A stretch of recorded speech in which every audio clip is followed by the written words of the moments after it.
오늘 말씀은 그 크게 타오르는 진노라는 제목으로 열왕기하 23장 24절에서 27절까지 말씀을 본문으로 하나님의 말씀을 듣도록 하겠습니다. 4절밖에 안 되지만 우리가 교대로 천천히 읽도록 하겠습니다. 제가 먼저 읽고 마지막 구절은 같이 읽도록 하겠습니다. 요시야가 또 유다 땅과 예루살렘에 보이는 신접한 자와 점쟁이와 드라빔과 우상과 모든 가증한 것을 다 제거하였으니 이는 대제사장 hil기야가 여호와의 성전에서 발견한 책에 기록된 율법의 말씀을 이루려 함이라.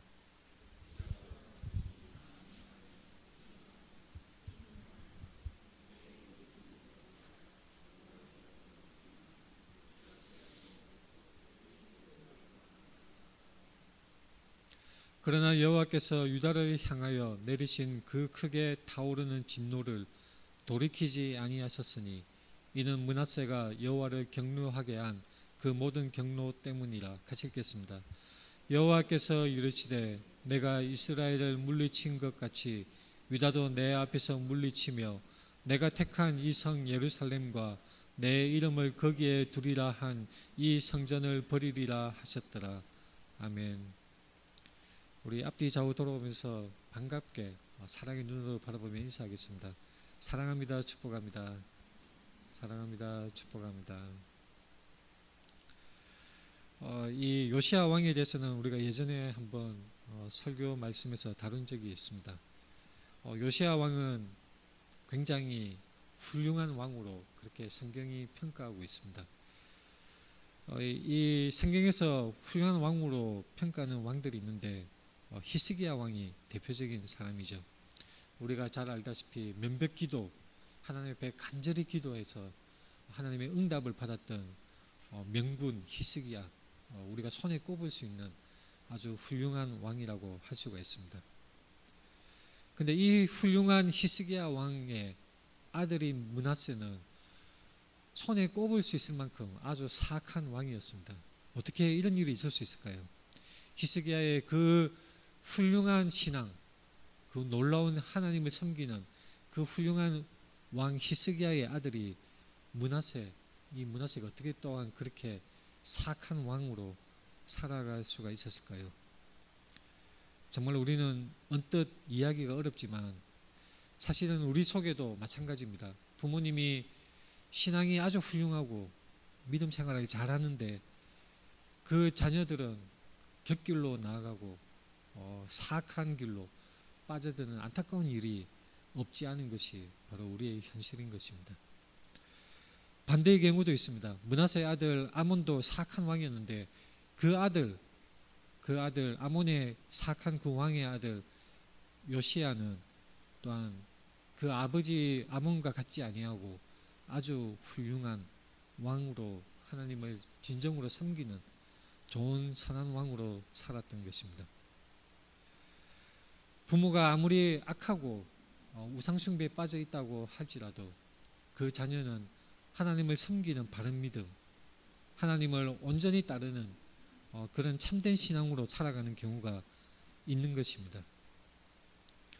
보통 우리는 부모가 훌륭하면 자녀도 훌륭한 삶, 부모가 악하면 그 자녀도 가정 환경의 영향을 받아서 그렇게 따라가는 것으로 생각하기 쉽지만 이렇게 부모와 자녀의 신앙과 그 삶은 정반대의 경우도 없지 않은 것입니다. 물론 우리는 부모된 자로서 가정에서 자녀들을 위해서 기도하고 하나님의 말씀을 진정으로 가르치기 위해서 최선을 다해서 기도하고 훈육할 책임이 부모된 우리에게 있습니다. 그러나 우리는 알아야 합니다. 우리의 자녀들은 우리의 어떤 부산물이나 우리의 어떤 일부가 아니라 독립된 존재라는 것을 우리는 잘 알고 있어야 하는 것입니다. 우리는 자녀를 사랑합니다. 그래서 그 자녀를 위해서 온 힘을 다해서 말씀과 바른 길을 가르쳐야 되는 부모의 역할을 감당해야 하지만 동시에 그가 독립적인 존재라는 것을 인정하고 그가 하나님 앞에서 인격적인 만남을 가질 수 있도록 바른 신앙을 가질 수 있도록 우리는 최선을 다해야 합니다. 그러나 우리 마음대로 되지 않습니다. 자녀는 우리 마음대로 되지 않는 독립적인 존재인 것입니다. 히스기야의 훌륭한 히스기야 왕의 아들 므낫세는 아주 악한 왕이었고 그의 아들 아몬도 아주 악한 왕이었습니다. 근데 요시야는 그와는 반대로 훌륭한 왕, 하나님을 참으로 섬기는 그러한 사람이었던 것입니다. 성경에서는 히스기야와 요시야에 대해서 어떻게 평가를 하고 있을까요? 이 성경의 평가는 물론 성경을 기록한 성경 기자의 기록이지만 하나님의 감동으로 기록된 하나님의 무오한 말씀이기 때문에 이 성경의 평가는 바로 하나님의 평가인 것입니다. 히스기야에 대해서 어떻게 하나님은 평가를 하고 있습니까? 히스기야에 대해서 열왕기야 18장 5절에 이렇게 말씀합니다. 히스기야가 이스라엘 하나님 여호와를 의지하였는데 그의 전후 유다 여러 왕 중에 그러한 자가 없었으니, 정말로 너무나 훌륭한 찬사가 붙어져 있습니다. 전후 유다 여러 왕 중에 그러한 자가 없었다는 평가인 것입니다. 자, 그러면 요시야는 어떤 평가를 내리고 있을까요?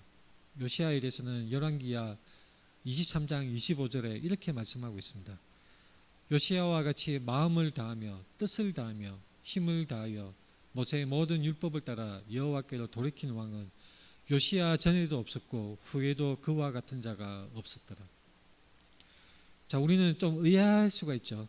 히스기야에 대해서도 전후 유다 여러 왕 중에 그러한 자가 없었다, 히스기야가 최고다, 이렇게 평가를 하고 있음에도 다른 책이라면 몰라도 같은 열왕기야 말씀에서 성경 기자는 이렇게 기록하고 있습니다. 요시야에게도 전에도 없었고 후에도 그와 같은 자가 없었더라.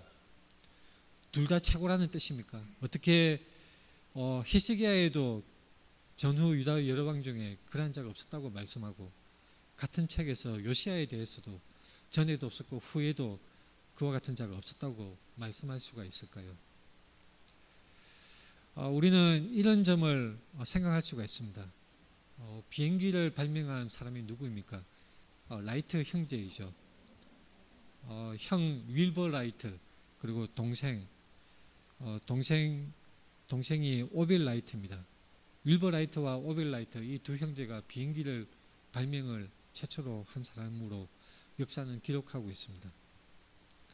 근데 이 윌버 라이트는 이론에 강하고 분석하고 설계하는 쪽으로 강한 사람이었습니다. 비행 원리와 날개 설계에 깊이 있는 통찰을 한 사람으로 그런 어떤 실험을 해야 하는지, 그리고 비행기 구조를 어떻게 만들어야 되는지 그쪽 방향에 애를 쓴 사람이었고, 동생 오빌 라이트는 반대로 실제적인 제작, 실제로 몸체를 만들고 날개를 구현하는 그런 엔지니어로서 역할을 했던 사람입니다. 두 사람의 각자의 장점이 있는 것이죠. 그래서 우리가 칭찬할 때 이렇게 할 수가 있습니다. 이 형 라이트는 이론에 굉장히 뛰어난 사람이었고, 그 동생 오빌 라이트는 실제로 제작하는 기술이 뛰어난 사람이었다. 역사상 최초로 비행기를 발명한 형제이기 때문에 최고라고 칭찬할 수가 있는 것이죠.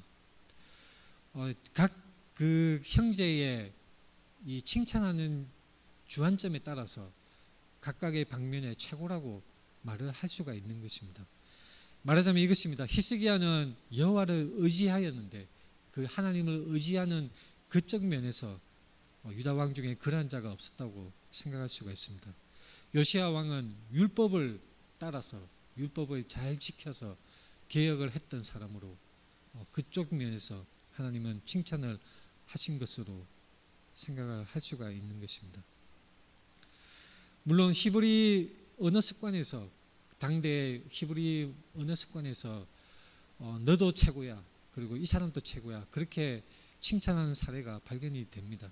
그래서 문화적이라든지 또는 하나님이 특정 분야에 특정 초점을 맞추어서 그 사람을 최고라고 칭찬을 할 수가 있는 것으로 우리는 받아들일 수 있는 것입니다.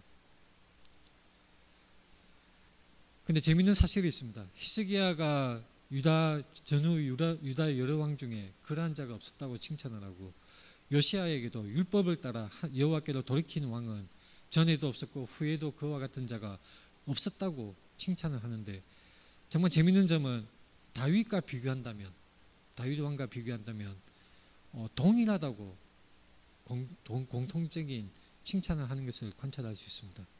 열왕기하 18장 3절에 히스기야가 그의 조상 다윗의 모든 행위와 같이 여호와께서 보시기에 정직하게 행하여, 다윗 왕에 대해서 히스기야를 다윗 왕과 비교했을 때 다윗 왕의 모든 행위와 같이 그렇게 훌륭한 왕이었다고 칭찬합니다. 요시야에 대해서도 마찬가지입니다. 요시야가 여호와 보시기에 정직히 행하여 그의 조상 다윗의 모든 길로 행하고 좌우로 치우치지 아니하였더라. 정말 재밌죠. 각각으로 말할 때는 히스기야 최고, 요시야 최고, 근데 다윗과 비교할 때는 다윗과 같다고, 공통적으로 두 왕에 대해서 다윗과 같다고 칭찬을 하는 말씀이 있는 것입니다. 이것은 어떻게 생각하든지 간에 두 왕이 훌륭한 왕이라는 것, 그리고 다윗과 같은 정도로 훌륭한 왕이라는 것을 말씀하고 있습니다. 다윗이 너무나 훌륭하였기에 하나님이 다윗 왕을 세우시고 그 다윗 왕을 통해서 인류를 구원할 영원한 메시아, 영원한 왕위를 가지신 주 예수 그리스도가 그 집안에서 태어나실 것을 하나님이 여러 차례 예언하셨고 그대로 이루어지신 것을 이 신약 성경에서도 확인할 수가 있습니다. 하나님은 말씀하신 대로 행하시는 분이십니다. 그리고 각 사람에 대해서 하나님은 평가를 하시는 것입니다. 우리는 하나님으로부터 어떤 평가를 받을 수 있을까요? 우리의 인생길 언제 끝날지는 모릅니다. 우리의 인생길이 다 하였을 때, 하나님 앞에 섰을 때에 하나님은 우리에게 어떤 평가를 주실까요? 예전에도 제가 강조한 바 있는데, 착하고 충성된 종, 정말 우리가 기대할 수 있는 최고의 칭찬이 아닐까 저는 그렇게 생각합니다. 잘하였도다 착하고 충성된 종아, 주인의 즐거움에 참여할지어다. 이 칭찬이 우리가 사모할 수 있는 가장 최고의 칭찬이라고 저는 생각하고 있습니다. 이 열왕기하 22장 2절에 다윗의 모든 길로 행하고 좌우로 치우치지 아니하였더라. 요시야에 대해서 좌우로 치우치지 아니하였다, 이렇게 말씀하고 있는데, 자, 우리가 성경을 읽을 때에, 성경 말씀을 해석할 때에 우리도 모르는 사이에 우리 문화의 선입견, 우리가 속한 문화의 가치관을 대입해서 성경을 잘못 해독하는 경우가 굉장히 많습니다. 좌우로 치우치지 않는다. 자, 이 말씀을 가지고 좌우를 치우치지 않는 것은 마치 불교의 중도와 같은 개념으로 극단적인 양극단을 피하고 중간을 취하는 것이구나, 양극단을 모두 버리고 가운데를 선택하는 것이구나, 그 극단적인 집착을 버리고 내려놓고 유연하게 어느 한쪽에 집착하지 않고 가운데를 취하는 것이구나.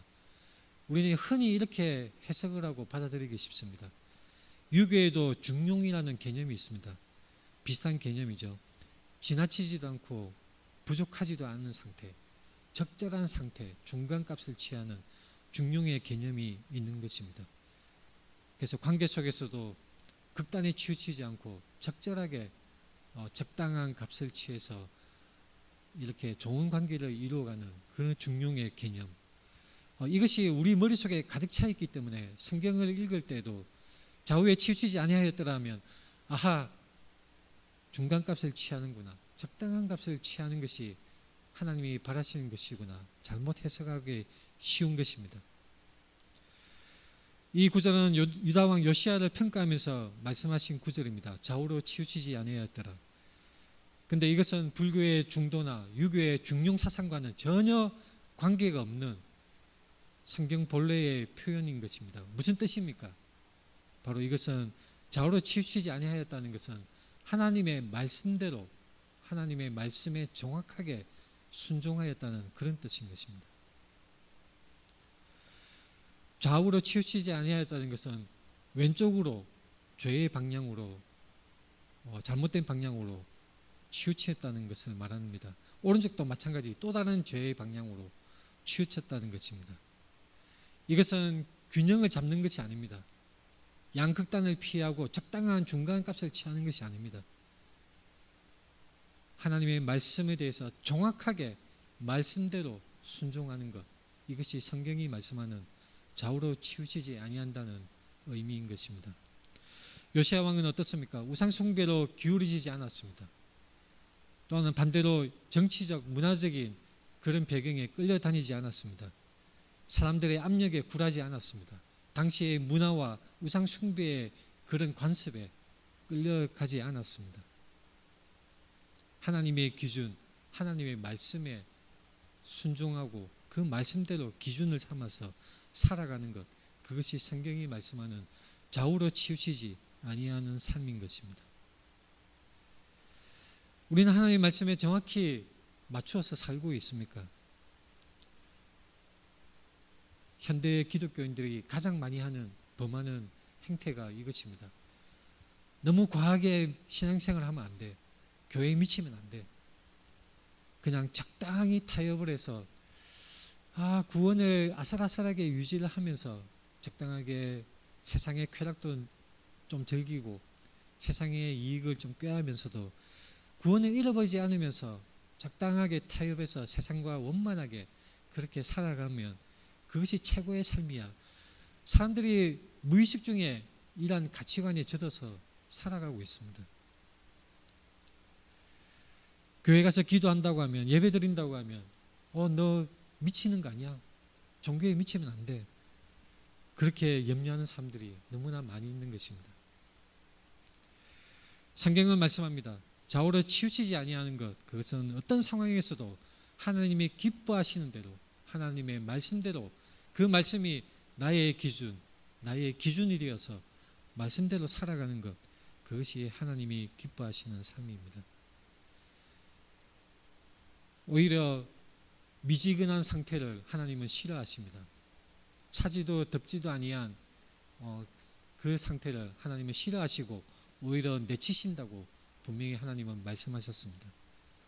우리는 하나님의 말씀을 기준으로 삼고 그 말씀에 온당히 철저하게 그 말씀대로 살아가는 신앙을 가져야 합니다.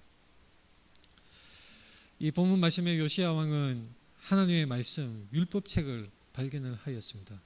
그런데 이 율법책을 어떻게 발견하는지 아십니까? 요시야 왕이 성전을 수리하라고 명령을 하고 성전을 수리하는 과정 중에서 하나님의 말씀, 율법책을 발견하였던 것입니다. 그의 요시야 왕의 아버지 아몬과 그 위에 므낫세 시대에 우상 숭배가 굉장히 팽배한 그런 환경이었습니다. 성전에 우상을 설치하고 하나님의 말씀을 무시하고 영적인 혼란이 극대화되었던 암울한 시대였습니다. 그러할 때에 아마도 율법책을 성전 속에 감추어 두었든지 아니면 어디에 놓아두고 그것을 잊어버렸을 수도 있습니다. 이것은 하나님의 백성, 그 유다 백성에게 있어서 충격적인 상황이 되는 것이죠. 하나님의 백성이, 유다 백성이 하나님의 말씀을 잃어버리고 살아가고 있었다는 것입니다. 그들에게 성전은 있었습니다. 물리적인 건물, 성전은 있었습니다. 하나님의 임재하심을 상징하는 성전이 있었습니다. 제사도 드렸습니다. 그러나 그들에게는, 유다 백성들에게는 하나님의 말씀이 없었던 것입니다. 오늘날도 마찬가지입니다. 종교적인 행위, 종교적인 의식은 있을 수 있습니다. 집집마다 성경책은 꽂혀져 있고 쉽게 말씀을 접할 수 있는 그런 환경이 우리에게 있습니다. 그러나 우리 마음 중심에, 우리 마음속에 하나님의 말씀이 없다면 그 하나님의 말씀과 상관없는 삶을 살아가는 이 당대의 유다 백성과 똑같은 삶을 살아가고 있는 것입니다. 요시야 왕이 율법책을 발견한 과정은 성전 수리 중에 대제사장 hil기야가 책을 발견하고 서기관 사반을 통해서 왕에게 전달되었습니다. 그것을 말씀을 접하고 듣는 중에 요시야가 즉각 회개함으로 그 반응이 나타나고 그 요시야의 종교개혁이 시작이 되는 것을 우리가 알 수가 있는 것입니다. 하나님 말씀은 어떻게 발견될 수 있습니까? 하나님의 말씀은 사실은 가까이 있습니다. 그러나 우리가 하나님에 대해서 무관심하고 말씀을 무시하고 살 때에 하나님을 잊어버리고 말씀과 상관없는 삶을 살아가게 되는 것입니다. 요시야 왕은 성전을 수리하는 마음, 바로 하나님을 찾고자 하는 마음이 있었기에, 하나님을 향한 마음이 있었기에 그 하나님의 말씀을 발견하는 그러한 은혜가 주어진 것입니다. 하나님을 자신과 자신이 속한 공동체에 그 말씀을 들을 때에 즉각 반응한 모습, 이 요시야의 모습은 우리에게 큰 교훈을 주고 있습니다.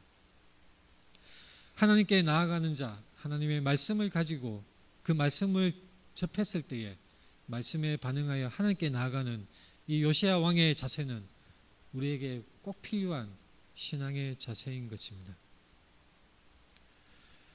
그런데 이 본문 전후를 가만히 읽어볼 때에 우리는 의문을 가질 수가 있습니다. 그 대대적인 요시야 왕의 개혁에도 불구하고 하나님이 진노를 거두시지 않았습니다.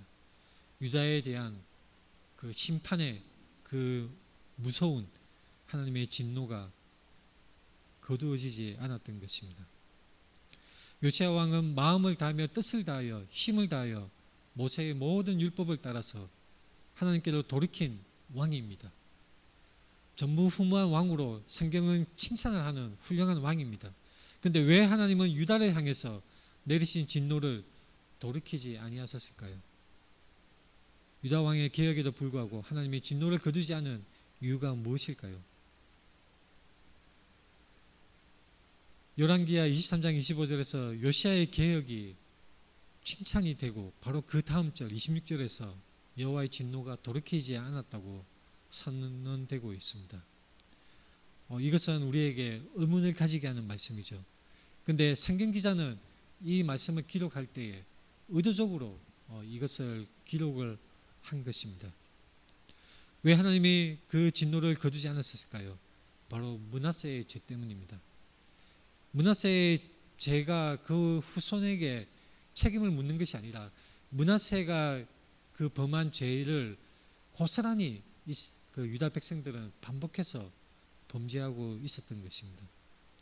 하나님을 잊어버리고 우상 숭배에 빠졌으며 사회적으로 온갖 악이 팽배한 그 상황, 우상 숭배가 횡행하고 성전 안에 우상을 설치하고 무관 피를 많이 흘리는, 그리고 점치고 신접한 자가 많이 있었던, 전면적으로 타락했던 그 모습들이 므낫세뿐만 아니라 이 요시야 왕의 백성들에게도 마찬가지 계속되었던 것입니다. 오랜 기간 지속된 배교였습니다. 오랜 기간 지속되었던 불신앙이었고 하나님을 멀리하였던 죄의 결과로 하나님의 심판을 행하시는 것입니다. 요시야는 철저히 개혁을 했습니다. 그런데 유다 백성들은 온전히 그것에 호응하지 않았던 것이죠. 말하자면 위로부터의 개혁입니다. 요시야 왕이 고치자, 하나님께로 돌아가자. 요시야 왕은 진정으로 하나님 앞에 나아갔지만 그 백성들은 온전히 그것을 따르지 않았습니다. 내면적인 회개가 아니라 그냥 위로부터의 명령, 그것에 따랐던 것입니다. 그래서 여러 선지자들 통해서 하나님은 여러 차례 선포하십니다. 유다는 반드시 심판받을 것을 하나님은 말씀하셨던 것입니다. 진노가 돌이켜지지 않는 것, 이것은 하나님이 자비가 없다는 것이 아니라 심판의 시점이 이미 도달했다는 것입니다. 이미 결정되었다는 것입니다. 우리는 여기서 중요한 교훈을 하나 얻을 수가 있습니다. 하나님은 사랑이 많으시고 자비로우신 분이십니다.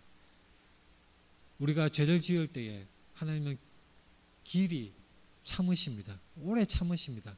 그런데 끝까지 거부할 때에 심판은 확정되어서 마침내 심판이 이른다는 것은 성경이 말씀하는 진리입니다. 결코 죄를 짓는 것이 끝까지 가는 것이 아닙니다. 하나님은 어느 시점에 반드시 심판하시는 공의의 하나님이신 것입니다. 요시야 왕의 순종과는 달리 유다 백성들의 마음은 여전히 변하지 않고 므낫세 시절의 악행을 계속하였던 것입니다. 너무나 안타까운 일이죠. 예레미야 3장 10절에 이것을 분명하게 꼬집고 있습니다. 예레미야 3장 10절에 이 모든 일이 있어도 그의 반역한 자매 유다가 진심으로 내게 돌아오지 아니하고 거짓으로 할 뿐이니라. 여호와의 말씀이니라. 하나님은 마음을 깨뜨려 보시는 하나님이시기에 외형적으로 비록 요시야 왕의 명령에 따라서 회개하는 것처럼 보였지만 백성들의 그 마음 중심에는 이 하나님께 돌아가지 아니하고 거짓으로 할 뿐이었던 것입니다. 예레미야 7장 9절에서 이것을 또한 분명하게 꼬집고 있습니다. 너희가 도둑질하며 살인하며 간음하며 거짓 맹세하며 바알에게 분향하며 너희가 알지 못하는 다른 신들을 따르면서 내 이름으로 일컬음을 받는 이 집에 들어와서 내 앞에 서서 말하기를 우리가 구원을 얻었나이다 하느냐. 이는 이 모든 가증한 일을 행하려 함이로다. 사실은 이런 모습이 지금도 있습니다. 내가 하나님을 믿습니다 하면서 교회에 나와서는 내가 구원을 받았습니다. 하나님의 백성입니다. 그러나 그 삶은 구원받은 거룩한 백성의 모습은 전혀 없이 세상에서는 여전히 죄를 짓고 여전히 하나님을 멀리하는 삶을 사는 사람들이 많은 것입니다. 유다 백성은 이러한 삶을 살았기에 결국은 멸망하고 말았던 것입니다. 요나서를 보면 여기에 대비되는 니느웨 백성들의 모습이 나타납니다. 니느웨 백성들은 요나가 대충 외치는 하나님이 심판을 하실 것이다. 그 간단한 메시지를 듣고서도 니느웨 왕뿐만 아니라 온 백성들까지 위로부터 아래까지 모든 사람들이 다 철저히 회개하였습니다. 그래서 이방 국가임에도 불구하고 하나님은 긍휼을 베푸셔서 심판을 유보시켜 주셨던 것입니다. 하나님은 진노하시는 하나님이십니다. 그 크게 타오르는 진노하는 하나님이십니다. 하나님은 무엇에 진노하십니까? 므낫세의 범죄.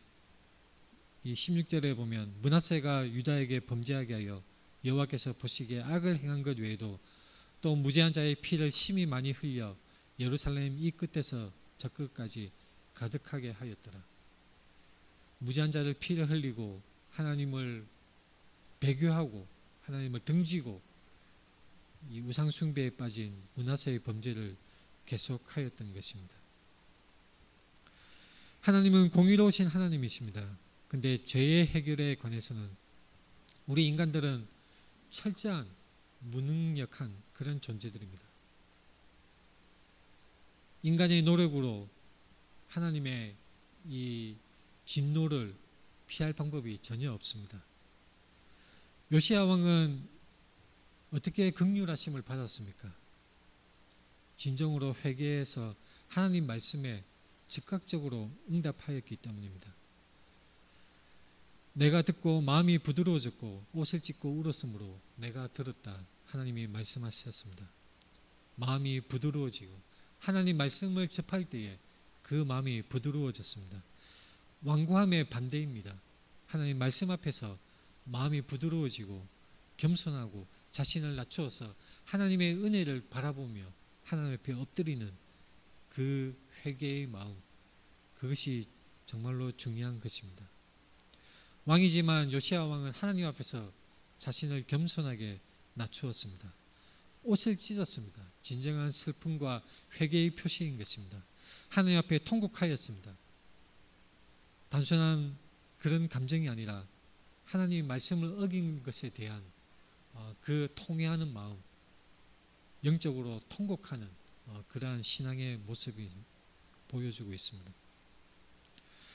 하나님은 공의의 하나님이셔서 죄를 심판하시고 또한 죄에 대해서 진노하시는 하나님이십니다. 그런데 하나님은 공의의 하나님이시면서 또한 자비를 베푸시는 하나님이십니다. 유다 백성들과 요시아의 차이점은 이것입니다. 요시아는 하나님의 말씀을 듣고 마음을 찢고 그 옷을 찢고 하나님 앞에 통곡하고 마음이 부드러워져서 하나님 앞에 회개하였습니다. 그러나 유다 백성들은 겉으로만 아까 살펴보았던 예레미야 말씀처럼 또한 스바냐 말씀에서도 그것을 꼬집고 있습니다. 유다 백성들은 진정으로 회개의 자리에 나오지 않았던 것입니다. 하나님은 진짜 반응을 보십니다. 하나님은 마음의 중심을 꿰뚫어 보시는 하나님이시기에 정말로 종교적인 행위로 겉으로 하는 것인지 그 마음의 중심이 하나님을 향하는 것인지 하나님은 꿰뚫어 보시는 하나님이십니다. 우리는 하나님 말씀 앞에 우리의 모든 것이 무너져야 합니다. 우리의 체면, 우리의 지위, 우리의 인간적인 어떤 행위의 공덕들, 하나님 앞에 내세울 수 있는 모든 것들이 하나님 말씀 앞에 철저히 깨트려지고 무너지고 우리는 하나님 앞에 바짝 엎드려야 하는 것입니다. 요시야 왕은 이 성전에서 하나님의 말씀을 발견하고 율법책을 발견하고 그 말씀을 들을 때에 즉각적으로 반응하였는데 여러분은 하나님 말씀 앞에 어떻게 반응합니까?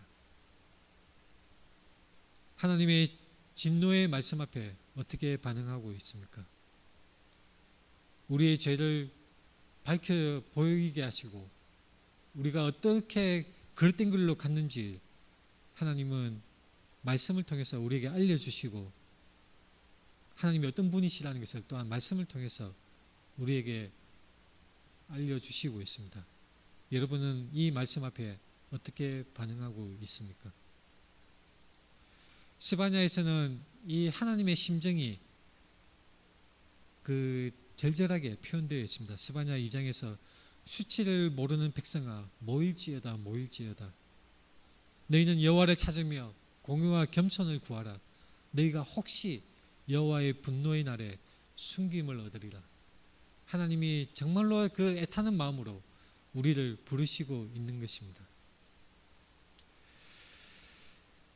현대에서는 제가 늘 반복하다시피 하나님의 사랑의 하나님으로만 생각을 하고 하나님의 진노하심에 대해서는 심각하게 여기지 않습니다. 그러나 성경은 구약뿐만 아니라 신약에서도 마찬가지로 하나님은 죄를 가볍게 여기지 아니하시고 반드시 처리하시는 하나님이십니다. 요시야 왕이 발견한 이 율법책은 어떤 책일까요? 많은 신학자들은 아마도 신명기 말씀이고 그리고 확대한다면 모세오경의 말씀일 것이라고 신학자들은 생각을 합니다. 신명기 말씀에 이런 말씀이 있습니다.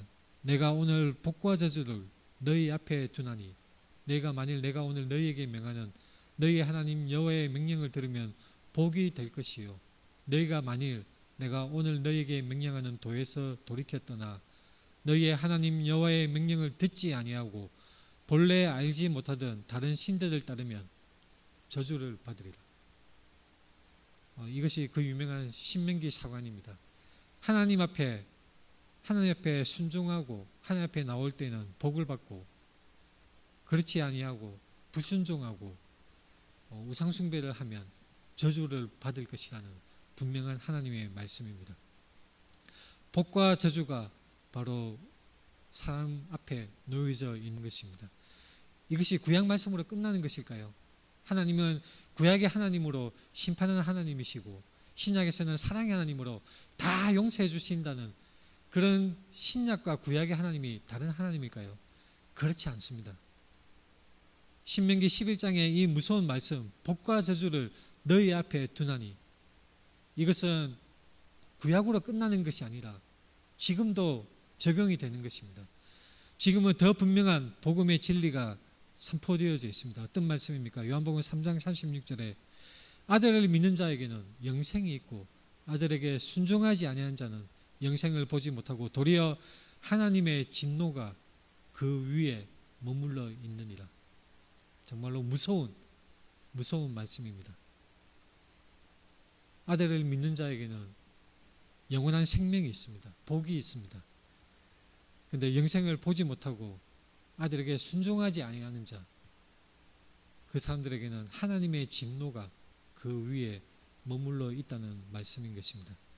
신명기 11장에 그 하나님의 말씀이 여전히 요한복음 3장 36절 말씀과 같이 우리에게 주어져 있습니다.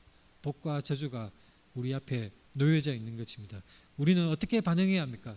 복과 저주 앞에, 하나님의 이 준엄한 말씀 앞에 우리가 어떤 반응을 보여야 하는 것입니까? 하나님은 동일하신 하나님이십니다. 하나님은 진노하시는 하나님이십니다. 로마서 1장 18절에 하나님의 진노를 말씀하고 있습니다. 하나님은 죄를 그냥 넘어가지 아니하시는 하나님이십니다. 하나님은 그 진노가, 죄에 대한 그 진노가, 하나님은 반드시 그 죄에 대해서 처리하시는 하나님이십니다. 그러면 이 무서운 말씀 앞에서 우리가 어찌할고 생각해야 합니다. 하나님의 진노가 있다는 말씀 앞에 우리는 즉각 반응을 보여야 하는데, 하나님은 변함없으신 하나님이십니다. 죄에 대해서 진노하시는 하나님이시고 또한 긍휼을 베풀어 주시는 하나님이신데, 이 말씀 앞에 우리가 취해야 될 유일한 반응, 이것은 바로 그리스도의 십자가를 바라보는 것입니다. 하나님의 공의, 죄를 처벌하시는 그 하나님의 심판의 공의가 십자가에서 실현이 됩니다. 인류의 죄를 대속하여서 예수 그리스도가 십자가에서 죄를 대신하여서 그 벌을 받으신 것입니다. 십자가 위에서 또한 하나님의 사랑이 표현이 됩니다. 그리스도의 그 대속의 은혜로 말미암아 마땅히 십자가에 달려 죽어야 될 죄인인 우리가 오히려 예수 그리스도의 그 십자가 대속의 은혜를 입어서 우리가 영원한 생명을 받게 되고 하나님의 자녀로, 하나님의 백성으로 인정을 받게 되는 것입니다. 말하자면 하나님의 진노와 하나님의 사랑이 예수 그리스도 십자가 위에서 동시에 나타나고 서로 만나는 것입니다. 이것은 놀라운 복음의 진리입니다.